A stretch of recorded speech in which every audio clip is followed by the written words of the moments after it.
Hi there, in time now for that full U.S. national briefing here at Weather Ranger. We're looking at the water vapor imagery right now. The brighter colors is more moisture, and this comma curly Q is the storm right now over the southeast part of the United States. This is at upper levels of the atmosphere, so this is where the main disturbance is located right now, right over South Carolina and Georgia.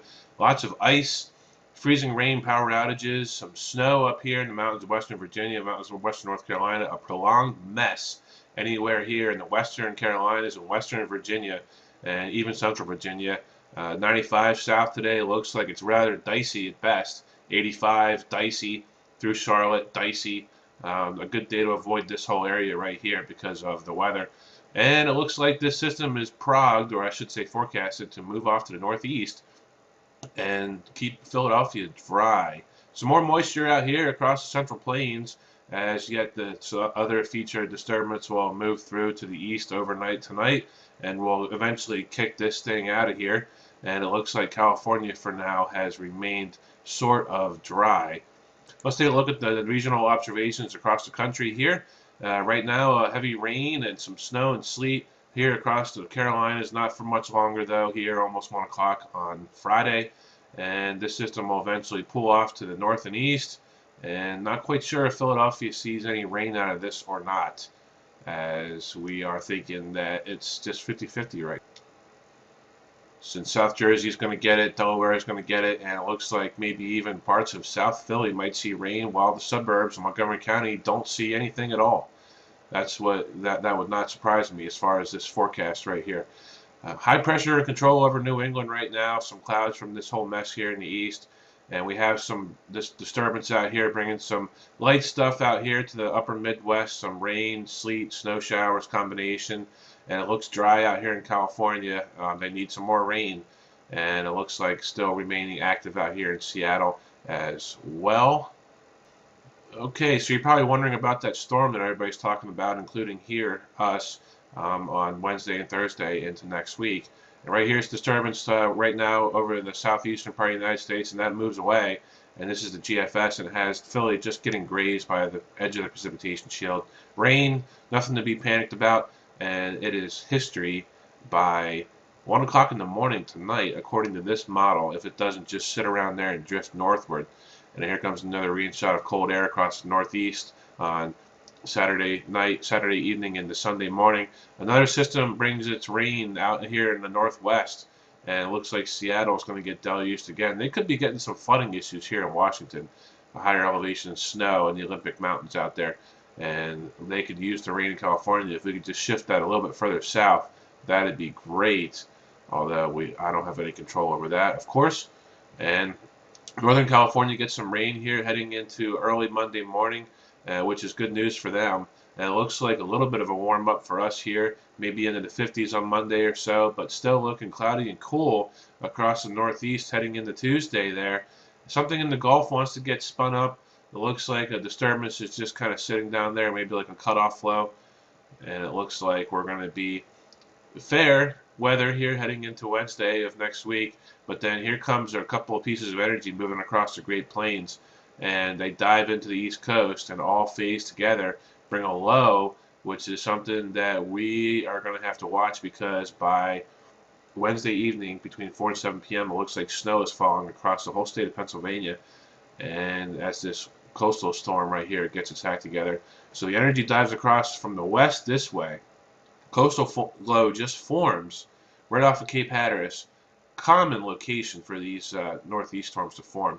And what does it do after that? After it forms and it's snowing on Wednesday evening between 4 and 7 p.m. What does this thing do?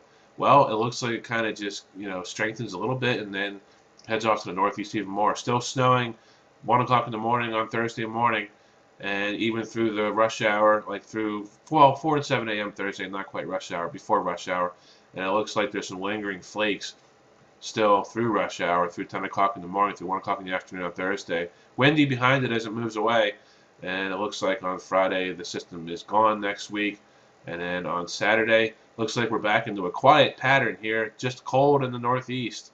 The only part of the country where it's cold is going to be the northeast to end next week after that snowstorm moves away. Let's check out another model here and see what it This is the CMC, or the Canadian model, Canadian Meteorological Center. That's what CMC stands for. And here we go into Wednesday during the day, and it looks like it's a little warm for snow. The Canadian wants to make this all rain here on Wednesday, right around 1 o'clock in the afternoon.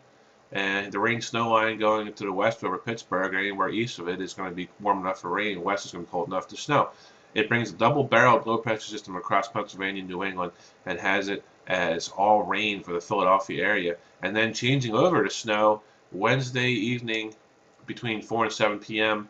And then that system is gone by 1 o'clock in the morning on Thursday. It doesn't hang around. It goes off into the Canadian Maritimes.